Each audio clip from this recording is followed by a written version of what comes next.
Bonjour, vous êtes bien à la mise à jour des principes directeurs des programmes destinés aux médias numériques interactifs, aussi dit MNI, pour l'année financière 2026-2027.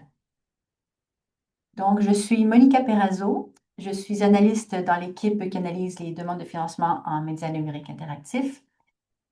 Et j'aimerais également dire ceci, nous nous trouvons tous et toutes à différents endroits et sommes actifs et actives dans tout le pays et dans plusieurs territoires autochtones.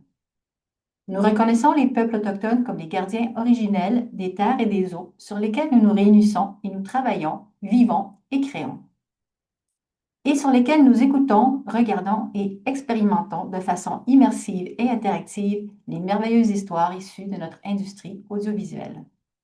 Je vous parle depuis Totiaké, le territoire où se trouve aujourd'hui Montréal, traditionnellement associé à la nation Kanien'kehá:ka ou Mohawk.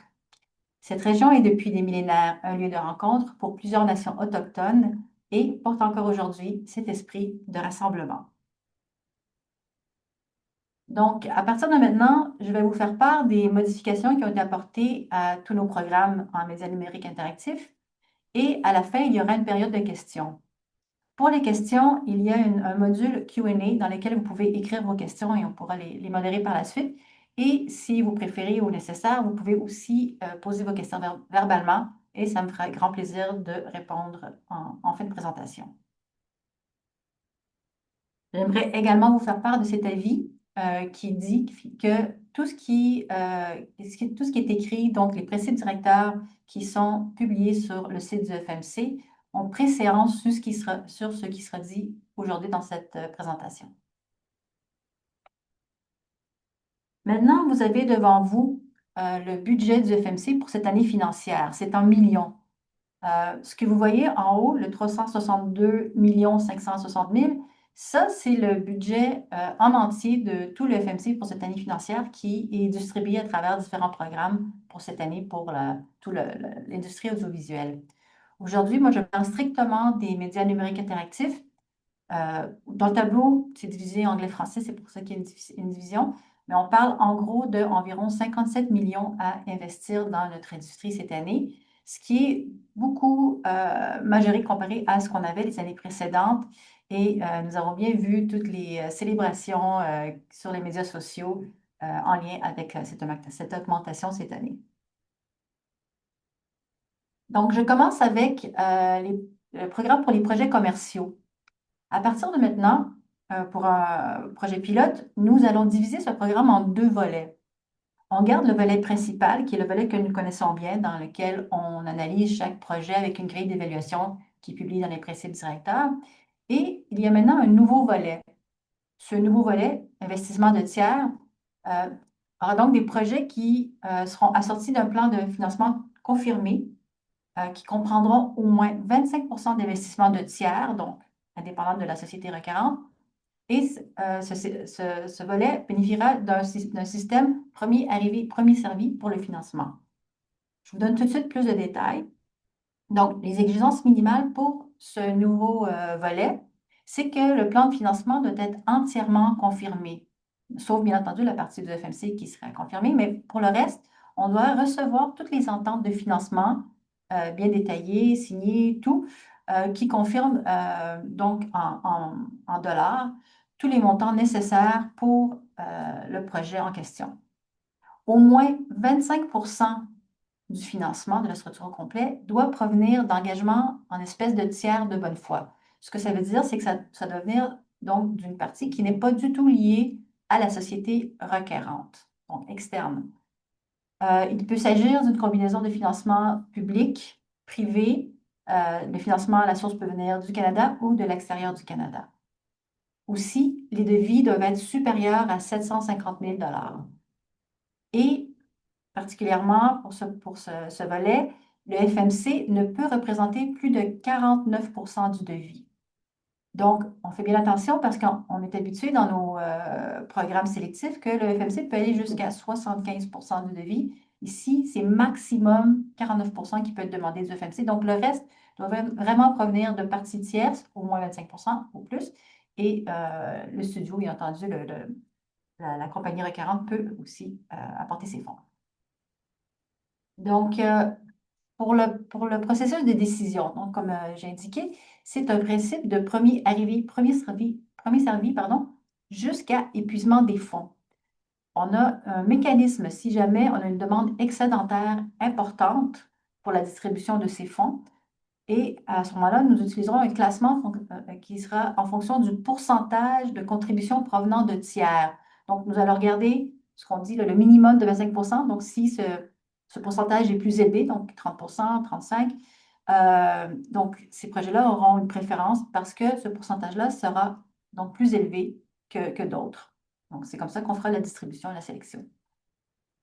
Également, pour la récupération, ce sera différent pour ce volet comparé à nos programmes sélectifs. Donc, toujours dans un cadre d'un projet pilote. 20 de tous les revenus nets reviendront donc au FMC pour récupérer ces investissements.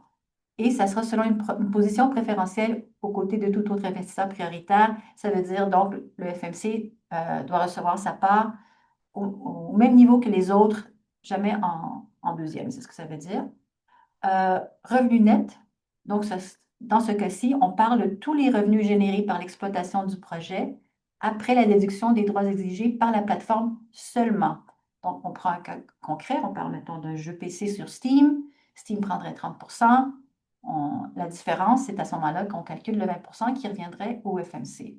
Donc, pour plus de précision, tout honoraire, commission, dépense ou charge de quelque type que ce soit ne peut être déduit. Toute autre condition de la politique de récupération du FMC reste applicable. Nous avons également une autre nouveauté. Nous avons une nouvelle dépense admissible à partir de cette année financière et ce sont les coûts liés à l'exposition physique et des expériences immersives.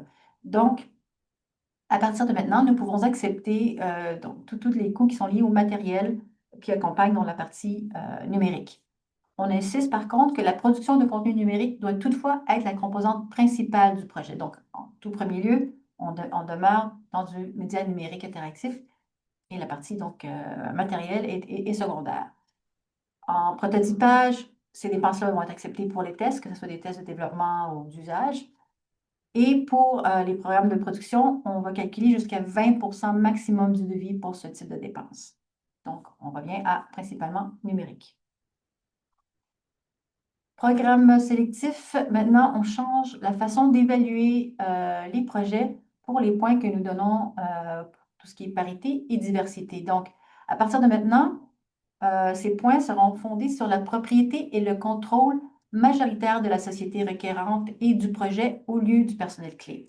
Donc, jusqu'à maintenant, on regardait la composition des personnes dans les équipes et leur personnel ID, et c'est comme ça qu'on faisait les calculs pour les points. Ça ne sera plus ça. À partir de maintenant, on regarde seulement la structure corporative. Donc, dans celle-là, quand vous appliquez, vous avez une section pour les sociétés requérantes où vous donnez vos informations corporatives et les personnes ID, donc des actionnaires et administrateurs, administratrices des entreprises. C'est ce que nous allons regarder. C'est comme ça que nous allons calculer les points et c'est vraiment une question de contrôle, donc de la propriété et du projet.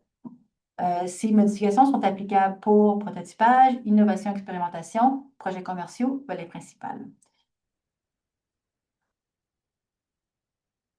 Un autre changement qui est apporté cette année, c'est au programme de conceptualisation. On revient à nos sources. À partir de maintenant, ce programme seulement les requérants qui n'ont jamais reçu du financement en médias numériques interactifs seront admissibles. Donc, toute société et actionnaire qui n'a jamais reçu de financement en médias numériques interactifs peut appliquer. Les autres, si vous avez déjà reçu du financement, MNI, vous ne pouvez plus appliquer. On annonce également un nouveau programme de développement des affaires. Ce programme sera lancé cet automne, en 2026, et l'accent sera mis sur les activités qui aident les requérants à faire croître leurs entreprises, à conquérir de nouveaux marchés, à élaborer de nouveaux modèles d'affaires et de revenus et à créer de nouveaux partenariats. Donc, c'est vraiment un développement des affaires plutôt qu'un programme basé sur un projet à la fois. Ce programme sera ouvert à la fois aux sociétés du secteur linéaire et MNI, médias numériques interactifs. Les détails et les principes directeurs seront communiqués ultérieurement. Je n'en sais pas plus sur ce programme, donc je ne pourrais pas répondre à des questions particulières à propos de ce programme à venir. Et dernier changement dont je vais vous faire part aujourd'hui, c'est au sujet du programme pilote pour la création numérique. Création numérique, dans ce contexte, on parle de vidéos de court format, TikTok, Instagram, etc. On change l'orientation de ce programme. Donc maintenant, ce ne sera plus un programme basé sur le contenu, mais plutôt sur le développement et la croissance de chaque entreprise. Pour ce faire, on a aussi allongé la liste des dépenses admissibles. On accepte maintenant les dépenses liées au recrutement du personnel, la configuration de studio et au déplacement. Et également, on ouvre le type de requérant admissible. Les studios qui font donc des balados vidéo sont maintenant admissibles. Donc, très important que ça soit balado avec vidéo, puisque nous finançons l'industrie audiovisuelle. Donc, à partir de maintenant, ces studios pourront appliquer. Autre très bonne nouvelle, nous avons doublé la contribution maximale pour ce programme qui maintenant peut aller jusqu'à 40 000 et pour ce qui est de la modification des critères d'évaluation, donc l'accent sera davantage mis sur le rendement passé, les stratégies de rayonnement auprès de l'auditoire et les objectifs commerciaux. Donc, vraiment plutôt le côté développement d'affaires que s'attarder sur chaque contenu de façon pointue. Donc, nous sommes déjà maintenant à la période de questions. N'hésitez pas si vous avez des questions sur ce que j'ai annoncé. Et je vous laisse. Ah, et oui. Je, je regarde de côté à mon autre écran, je vois des commentaires. Donc, oui, n'hésitez pas à voix haute, par écrit, sur le Q&A. Donc, on a deux Ah, questions, un dans le Q&A et un dans le chat. Si tu veux commencer avec le Q&A, une Carole de Carole Thibault, admissibilité des projets Roblox. oui, merci pour la question, Carole. Non, les projets Roblox ne sont pas admissibles parce que il n'y a pas de contrôle de la propriété intellectuelle suffisant quand on fait affaire avec Roblox. Donc, jusqu'à temps que Roblox change, pour le moment, on ne peut pas accepter par manque de contrôle de la propriété intellectuelle.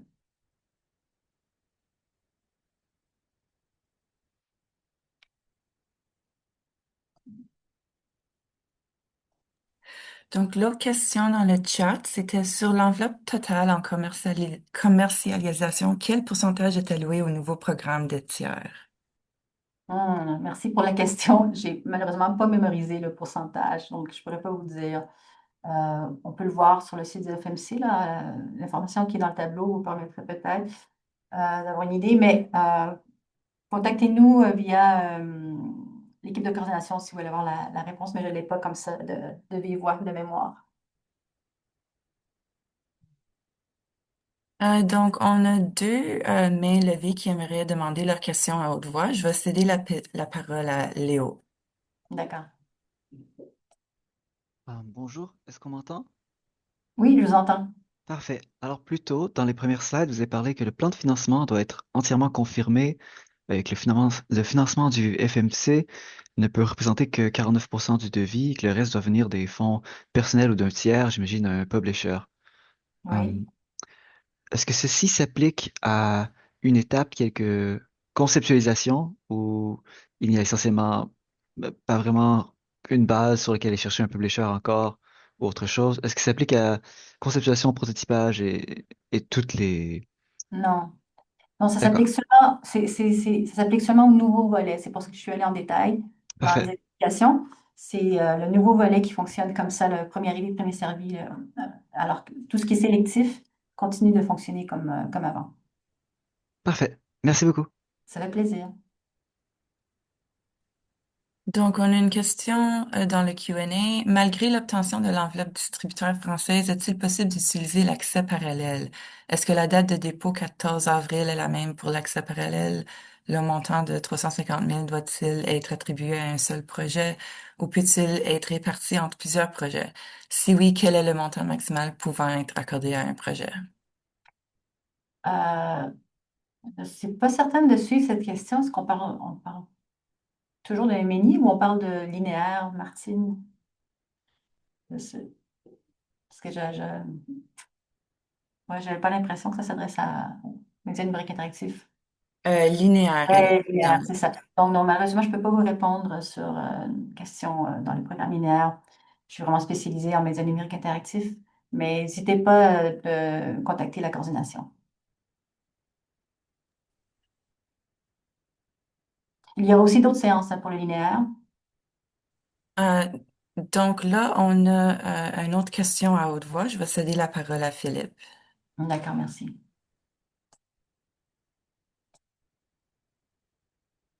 Vas-y, Philippe. Bonjour, est-ce que vous m'entendez? Oui, je vous entends. Et parfait, merci. Oui, ma question concerne également pour le volet investissement de tiers. Supposons que dans mon montage financier, la contribution du FMC représente 25. J'ai un investissement tiers pour 50, puis la société de production comble l'autre 25. La Mhm. question est par rapport à la position préférentielle pour le remboursement. J'ai compris que le FMC se rembourse à 20 des revenus nets. Oui. Donc, l'investisseur tiers qui contribue à 50 du budget, lui, se rembourse à 50 des revenus nets. Est-ce que ça veut dire que le FMC également doit se rembourser à 50? Non, non, nous, on demeure à 20%. OK, C'est... OK.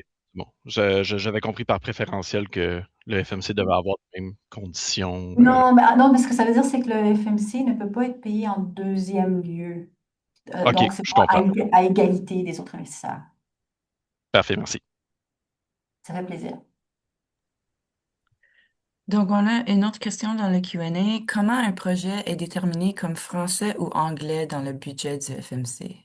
D'accord. Bien, toujours dans un contexte de médias numériques interactifs, OK, on ne parle pas de linéaire, ça fonctionne différemment. Donc, en médias numériques interactifs, on a tendance à jumeler les enveloppes parce que la plupart de nos projets sont automatiquement en anglais, français et plusieurs autres langues. La localisation se fait de façon naturelle depuis toujours en médias numériques interactifs. C'est vraiment seulement si un projet dit être strictement anglais ou strictement français, où là, à ce moment-là, nous prenons l'argent d'un côté ou de l'autre. Mais ça, c'est quelque chose qui se fait de notre côté. C'est pas quelque chose auquel vous avez, vous, à vous inquiéter. On gère ça de notre côté quand on gère les fonds. Et donc, une autre question. Est-ce qu'une société au nom collectif peut soumettre une demande? Est-ce qu'il y a une société en nom collectif? Non, à moins qu'on parle d'une coopérative, si c'est ce que vous voulez dire, Gabriel. Ah, parce que les coopératives peuvent appliquer si c'est à but lucratif. L'idée, c'est que ça soit à but lucratif. Donc, je ne sais pas si c'est ce que vous voulez dire. Malheureusement, on n'a pas de précision, donc si vous voulez juste nous contacter après la session, Gabriel, on peut vous parler davantage. Donc, une autre question. Est-ce que les mesures incitatives internationales sont définitivement finies et ne seront plus reconduites? Présentement, c'est l'information que j'ai. En effet, dans le futur, je ne sais pas, mais présentement, c'est le cas. Merci. Et une autre question concernant les nouvelles dépenses admissibles, est-ce que les bracelets de détection de mouvement, par exemple, pour les MNI, sont inclus? C'est une bonne question. Euh, je, je crois que oui. Parce que là, c'est sûr que quand on parlait de matériel, on parlait comme, tu sais, genre, on pensait décor, tout ça, mais probablement que oui. Mais contactez-nous. C'est qui? C'est Audrey. Prenez rendez-vous avec nous, puis on va en parler de façon plus précise pour être sûr que je ne dis pas des bêtises. D'ailleurs, j'en profite pour vous rappeler à tout le monde, si vous avez jamais reçu de financement des médias numériques interactifs, vous devez absolument aller sur Dialogue et prendre rendez-vous pour une séance de consultation avec nous avant d'appliquer. Euh, et même si vous avez déjà été financé, vous êtes toujours bienvenu. Donc, on pourra à ce moment-là s'assurer qu'on répond bien aux questions pointues de chaque projet. Merci. On a une question dans le chat. De Amélie, il semble avoir une limite de 2 projets en production par compagnie dans les nouveaux principes. Est-ce le cas? Attends, est-ce que c'est là? Je n'ai pas compris la question. Ah, désolé, c'est de Amélie dans le chat. Il semble avoir une limite de 2 projets en production par compagnie dans les nouveaux Ah, principes. oui, oui, oui, OK. Je viens de comprendre. Oui, ce qu'on veut dire par ça, c'est que on limite le nombre de projets ouverts en même temps. Donc, en effet, il y a une limite de deux. Donc, on peut seulement avoir 2 projets en production en même temps. Si on en ferme un, ben là, on peut revenir pour un autre. Mais pas plus que deux qui sont en cours en même temps. Donc, chaque en fermer un va devenir pour un autre. Merci. Une autre question dans le chat. Quand aurons-nous les dates et infos sur le projet pilote création numérique? Ah, malheureusement, je n'ai pas cette réponse. Je ne peux pas vous répondre. Encore une fois, essayez avec l'accord d'eau si peut-être les informations vont venir plus tard, mais pour le moment, je n'ai pas ces informations. OK. Une autre question dans le Q&A.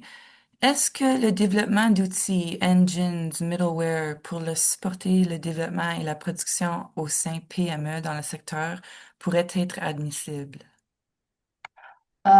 Oui, Eduardo, donc si on parle de développement logiciel, c'est admissible seulement si c'est lié à la création de contenu en médias numériques interactifs ou en audiovisuel.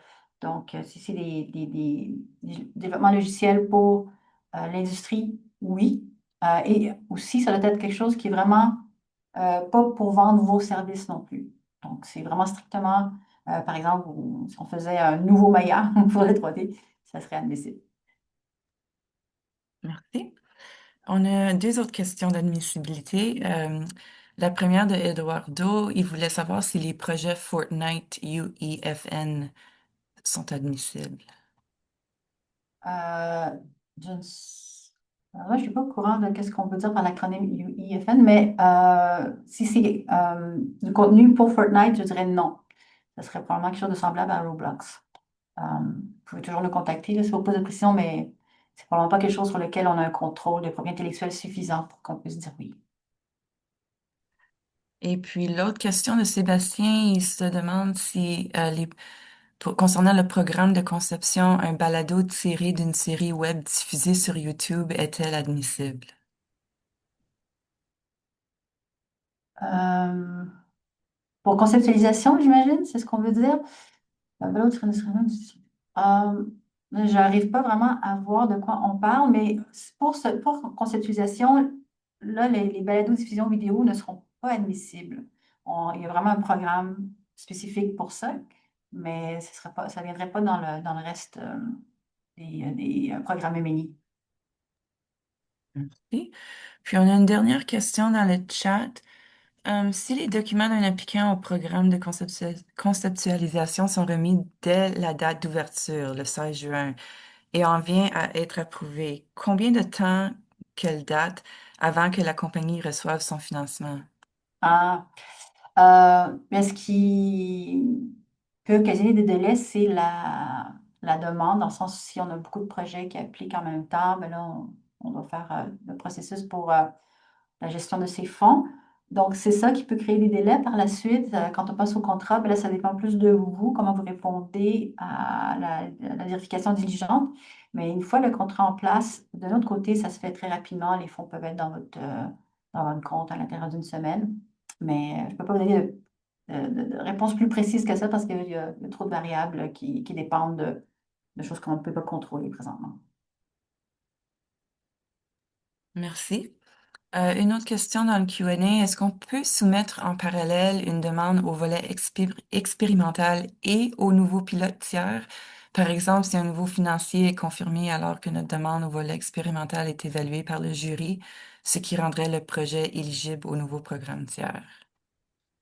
Euh, si je comprends la question, donc vous devez choisir si vous voulez soumettre un projet dans le nouveau volet de financement par tiers ou si vous voulez que votre projet soit évalué dans un contexte sélectif. Vous ne pouvez pas faire les deux. Donc, même maintenant, au printemps, vous prenez déjà cette décision. Vous ne pouvez pas venir dans le secteur, dans le volet sélectif au printemps et changer d'idée et aller dans financement par les tiers à l'automne. Il faut vraiment que ce soit un ou l'autre pour celui-là, pour ce volet-là. Merci. Et la dernière question, serait-il possible d'avoir un lien pour la prise du RDV pour la première demande et les niveaux demandeurs? Je ne sais pas si c'est un lien qu'on peut partager. Ça serait plutôt Emmanuel, je sais pas si vous Oui, qui je à peux gérer. aller puiser pendant que les prochaines questions se OK. rentrent. Merci. Mais sinon, juste pour que tout le monde le sache, c'est vraiment, vous savez que c'est Téléfilm Canada qui administre le Fonds des médias du Canada. Donc, vous vous retrouvez sur le site de Téléfilm Canada, donc téléfilm.ca. Il y a Dialogue, qui est la plateforme qu'on utilise pour la gestion des demandes de financement. C'est à travers donc Dialogue que vous trouvez comment faire une demande de préconsultation auprès de nous. Merci, Monica. On a une autre question dans le chat. Euh, Désolée, il y a quelque chose d'autre qui est rentré. Euh, Quelles sont les dates de réception des réponses au programme de innovation et expérimentation et au prototypage? On compte en général 2 mois après la date de fermeture de ces programmes. Donc, quand vous allez sur le site du FMC, je ne sais plus c'est quoi la terminologie exacte, mais il y a une date comme ouverture, fermeture. Ouverture, ça veut dire on ouvre la plateforme Dialogue. Vous pouvez commencer à télécharger votre demande de financement. Fermeture, c'est vraiment minuit, cette date-là. C'est fini. On ne peut plus faire de demande de financement après ça. Et à partir de là, grosso modo, c'est pas exact, mais grosso modo, on peut compter environ 2 mois. Parfois, parce que le volume, surtout en prototypage, le volume peut être très grand, on a des délais additionnels. Des fois, ça tombe aussi avec les vacances, des fêtes, quelque chose comme ça. Donc, on peut peut-être ajouter une semaine ou deux, mais grosso modo, c'est ce qu'on dit. Bien, merci. Je crois qu'il y a plus de questions qui rentrent. Ça, s'il y en D'accord? a d'autres qui aimeraient, on va vous donner peut-être un autre 45 secondes si vous avez d'autres choses à nous demander. Ah, il y a une autre question dans le chat. Dans le nouveau programme des tiers, est-ce que le second investisseur doit être canadien? Non, c'est pas nécessaire c'est pas nécessaire que toutes les sources soient canadiennes. On peut avoir des sources qui ne sont pas canadiennes. Toujours avec une entente signée, détaillée, etc. Merci. Et puis une autre question, pouvez-vous, ah oui, nous donner le lien vers le programme tiers dont vous parlez. Adela va partager les liens très bientôt. Elle vient d'envoyer les principes directeurs pour les projets commerciaux investissement. OK, parfait. Merci, Adela.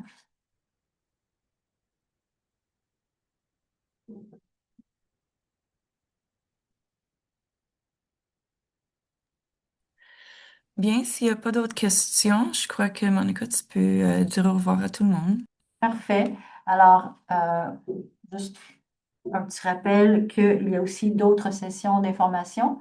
L'information est à l'écran, mais vous pouvez aussi aller sur le site du FMC pour les retrouver ou toujours contacter Coordination. Euh, vous avez présentement, donc, c'est des liens à l'écran et une adresse courriel, mais on répète, allez sur le site de FMC, vous allez le trouver. Et puis, je crois que j'ai tout dit jusqu'à présent. Donc, merci beaucoup à tous, merci à toutes d'être là avec nous et à la prochaine fois.